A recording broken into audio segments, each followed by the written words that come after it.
Hello, everybody, and welcome. So good to have you all here. I am currently located in Cape Town, South Africa. Harini, where are you currently located? I'm in New Jersey right now. Awesome. It seems like it's pretty cold in New Jersey. I can tell by your jumper. And it's the opposite here in Cape Town. It's warm and sunny. And for all of you who's joining, let us know where you are currently located. All right. Awesome. We have some people calling in from India. We have some fellow South Africans joining. Welcome. Super happy to have you here. Somebody who's also currently in the US. Welcome everybody to this exciting special webinar. So let's get started. I'm super excited and thrilled to invite Dr. Harini today. Dr. Harini is a master's student, so she's currently studying biomedical sciences at the University of Rutgers in the USA. And she's currently living in the USA, absorbing the culture, thriving in the USA. She is also a Prodigy Finance ambassador, Prodigy Finance alumni. And we're so excited to have her come talk to us today because, it's so great to hear from someone who is currently doing it. And the best place to get advice is from someone who is like living in the moment and studying in the US. So thank you so much for joining us, Maharini. We are super happy to have you. Yeah. Thank you. Thank you so much. Of Sweet of you. course. So I'm going to hand over to you, Harini. I'm going to switch off my video. Before I do that, I just want to invite everybody, if you do have any questions, please feel free to raise your hand. We will be inviting you to come off mute and ask your question live. If you don't feel comfortable doing it live, then just drop your questions in the chat and then Harini will field them as she goes along. So handing over to you, Harini. Thank you. Thank you so much, Cindy. So, hi guys. I'm Harini. I'm doing my master's at Rutgers University. This is my biomedical science. It's a biomedical science program. And this is my second semester. I'm almost going to be done with my second semester. So let's just talk about how you can, get into a good graduate program with the help of Prodigy Finance. Always remember why do you want to do it? What is the main reason you want to be here? Always have that in your mind because the whole process is going to take more than a year. So you don't want the whole decision to get fizzled. And that is the one thing that I wanted to tell. And the other things that we have to focus is your UG degree has to be for 4 years, 4 years. Like it's the minimum requirement for you to apply. If you don't have that, I've seen a lot of people who have done a diploma course right after their UG and counted as a 4 year course. And it is counted as 4 years with the help of WES application. It's called World Evaluation Service. Yeah. A- Any university you apply to, you have to go through WES or ECE, which is a compulsory non-negotiable stuff. And I also wanted to talk about how you categorize universities into. When I was applying, I started looking at the budget friendly universities. And after a few months, I understood that is a very wrong way of looking at universities. I think the priority has to be what you want to study, what region you want to study, how the professors are, how the labs are. Are they having any CPT program that is work on site? I mean, not on site, work in companies while you are in university. Do they have CPT program? Do they have industry connections and also talk to advisors? So these are all the important stuff we have to consider rather than just the cost of the university. So what did I do? I categorized into three labels. One is Ivy Leagues, the other one is top 20s, and then top 50. You can just apply to everything. While applying to everything, we will also have one more problem, that is application fee. It just goes beyond 1.5 lakhs if I'm not wrong. But since my course is biomedical science related, I was just paying less, but I still paid like around 50K. That I think everybody can apply for application waiver, which I thought I was not worth it.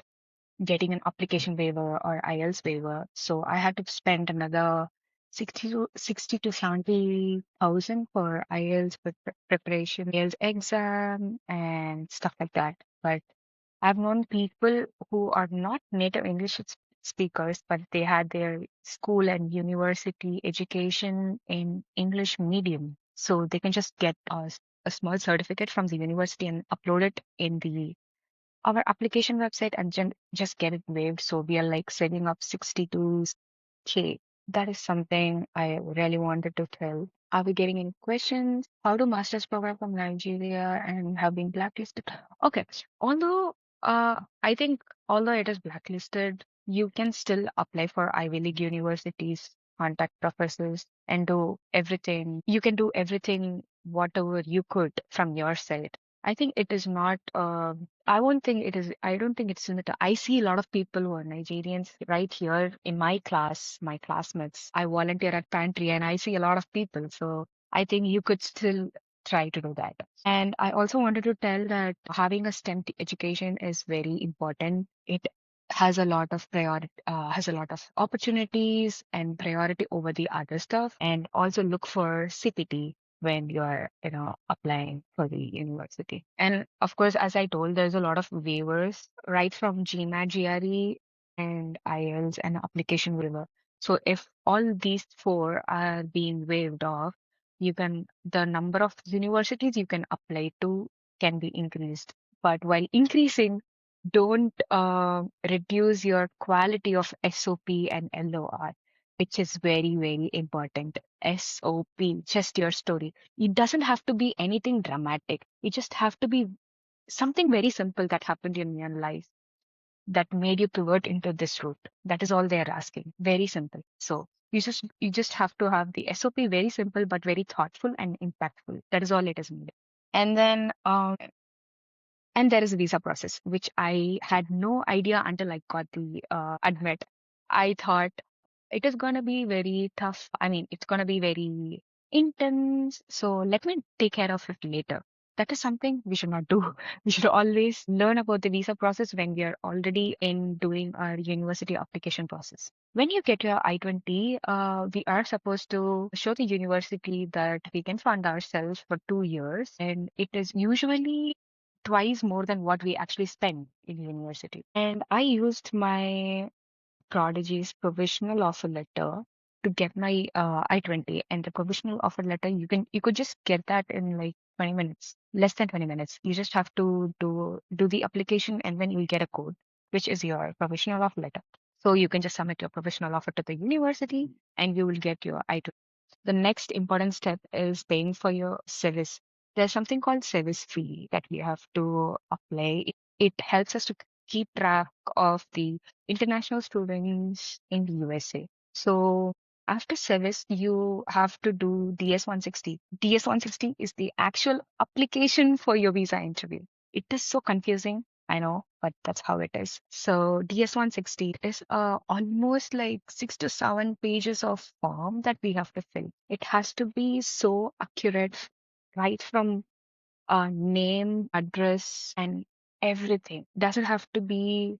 It has to be like super accurate and same as what it is in your passport or in your transcripts or everything and anything, even right from the age and everything. And most important thing is we should not lie in DS-160 because it is very easy for them to see in the interviewer's screen that you are lying. So you just gotta keep it very honest and you just gotta answer everything. If you are refused initially and you're doing it for the second time, it will be reflected in your profiles. You gotta be very honest with your DS-160.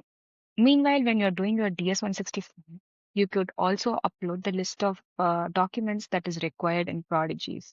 The list of documents that I used to submit in Prodigies for the loan is the proof of admission and the credit history. So for people who are students directly going to masters, we usually don't have credit history. They kind of have a plugin in the Prodigy's website where you can just register in a platform and get your a credit report, and it will automatically gets uploaded in the Prodigy's website. So there's nothing really that you have to do except putting your name and PAN number or something like that.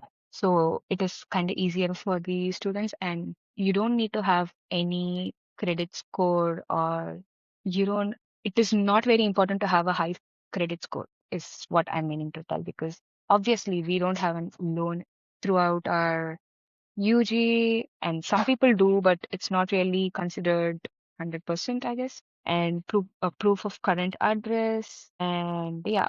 And if you are sponsored by any other institutions or your former company, they will probably require the proof of that.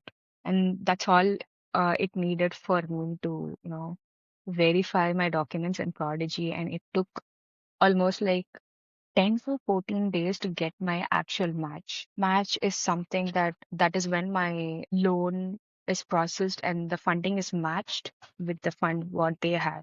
Is there any other questions that you would like to know about? I just want to welcome in anybody else to also ask Harini any questions. I wanted to know about, and this might be a little bit controversial, but what is the situation in the USA at the moment? Like, I think we all aware of the Trump administration and the changes that they've made to, some visa restrictions. Now, I know that this doesn't impact the F1 student visa, but I just Yeah. wanted to know, like, you living in the US, do you feel that sort of tension? No. Okay. Yeah. Okay. See, it also depends on the region. I'm in the East Coast near New York City, and I live kind of near a community where there's a more of Spanish people, more of students. So it really depends on the region. You shouldn't probably being somewhere less populated or politically right region could be a little dangerous. But we do get news every single day about violence and stuff, but I don't really see it, or I don't really feel it. It is a very inclusive community that I never expected that I would, uh, live in. And I've never seen any international students getting, what is it, uh, violated or something. It's good. I think it's good though. So as long as you stay very close to university or in any other community which includes you is very important. And about visa, so there's a thing that administration can be, how do I put it?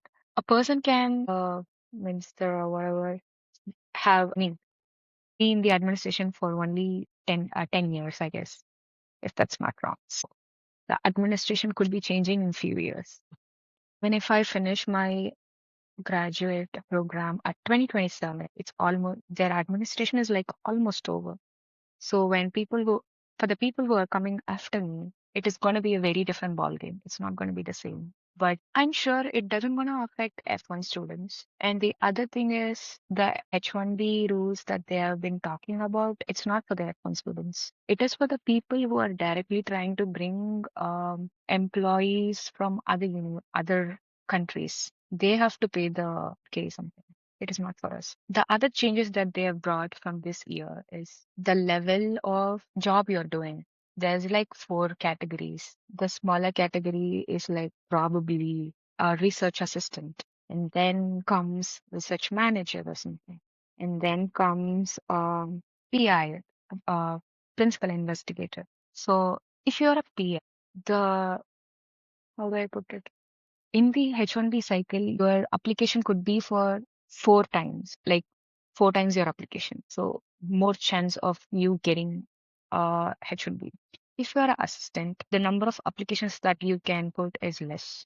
That's how it is made into. So when you get a high paying job, it is not about the position or the role they're talking about. It's just the amount or the salary you're getting. So you can be a PA and get nothing and be in the lower level.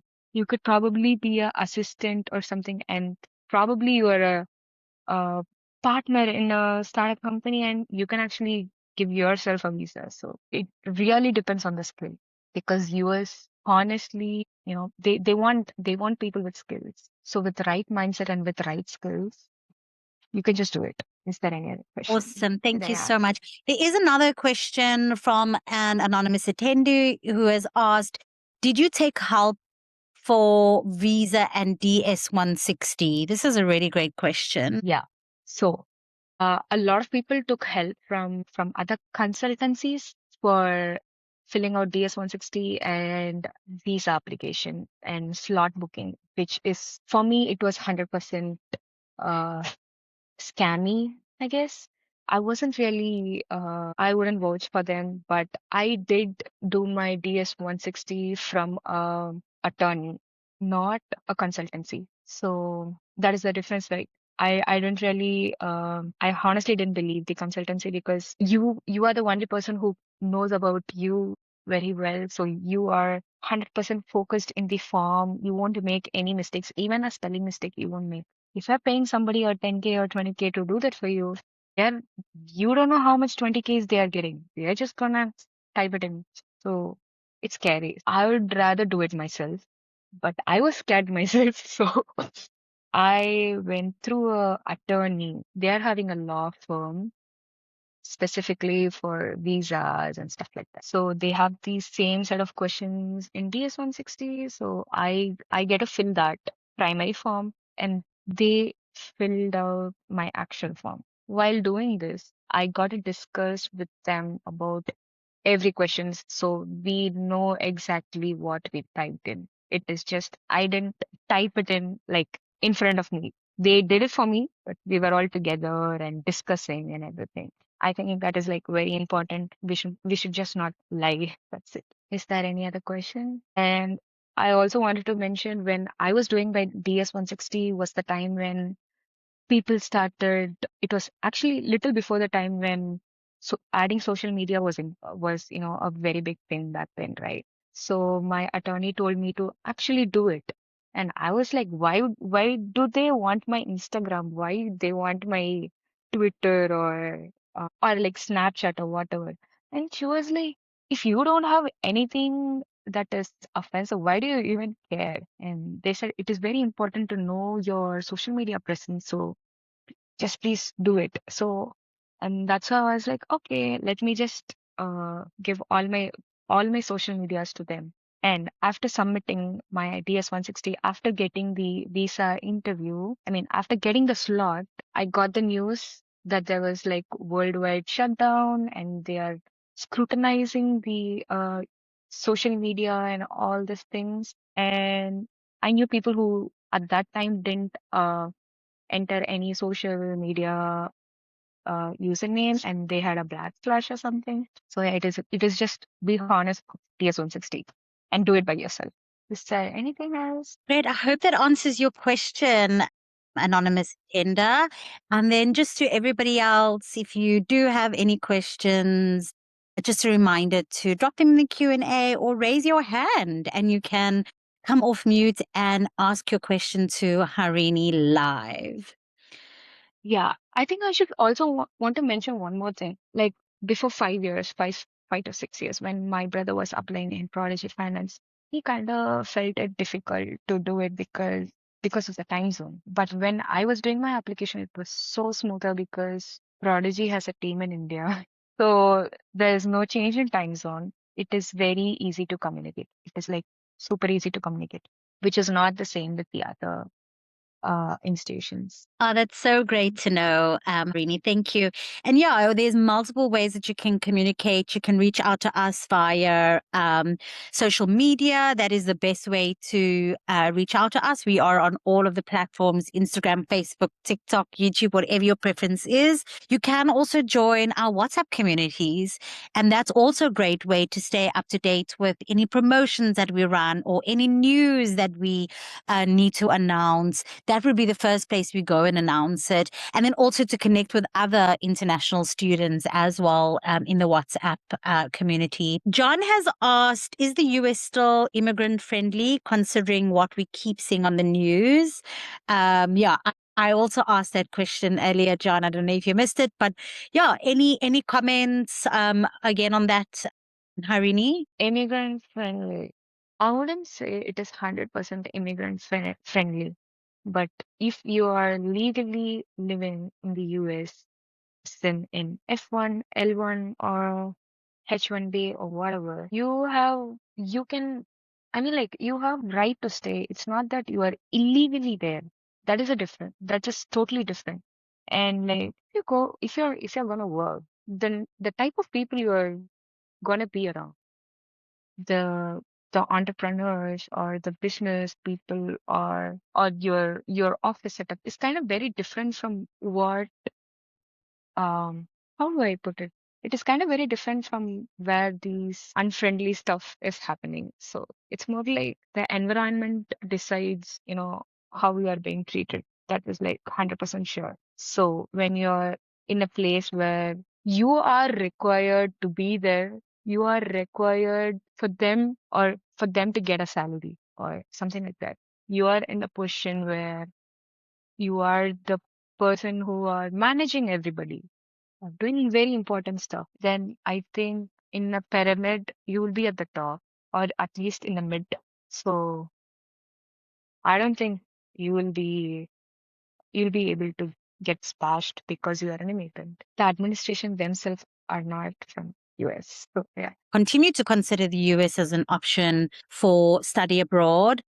Prodigy, we do support other countries as well: UK, Canada, France, Germany. Any I other also wanted questions? to I also wanted to tell about the funding, the research funding. Last year when I was applying, I did notice there was a lot of funding cuts.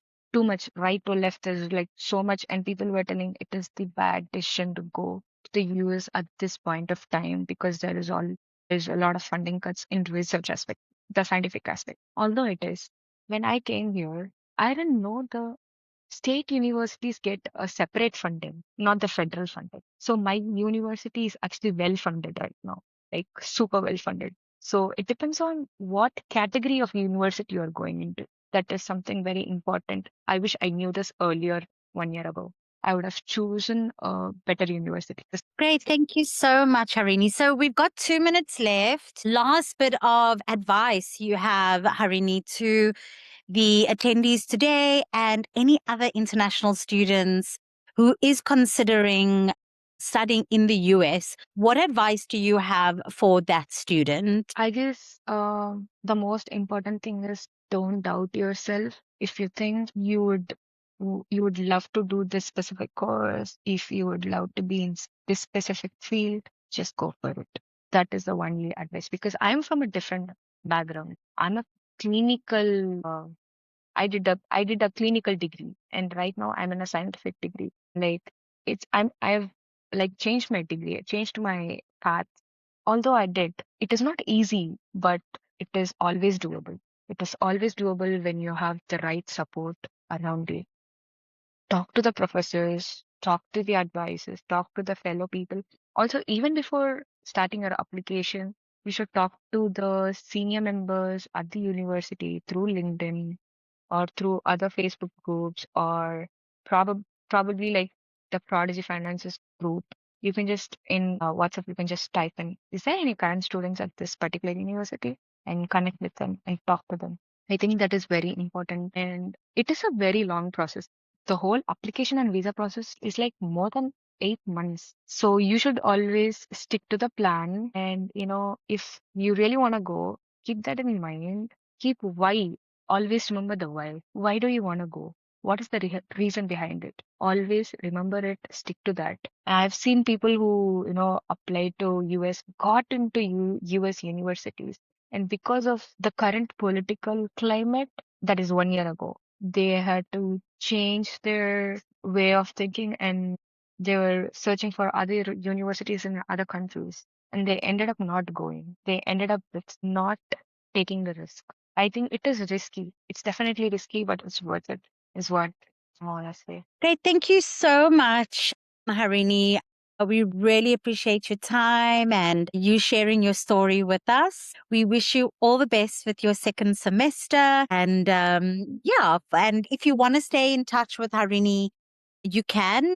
She is a Prodigy Finance ambassador. How can people connect with you, Harini? Through LinkedIn, or I'm there in the WhatsApp group as well, or through LinkedIn or Instagram, Well, there you any have it. platform.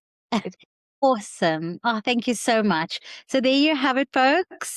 Thank you so much once again for joining us. And we hope that you found this session useful. Take care and feel free to reach out to us on our socials. You can also reach out to Harini on LinkedIn yeah. if you do have any further questions or concerns. Take care. Bye.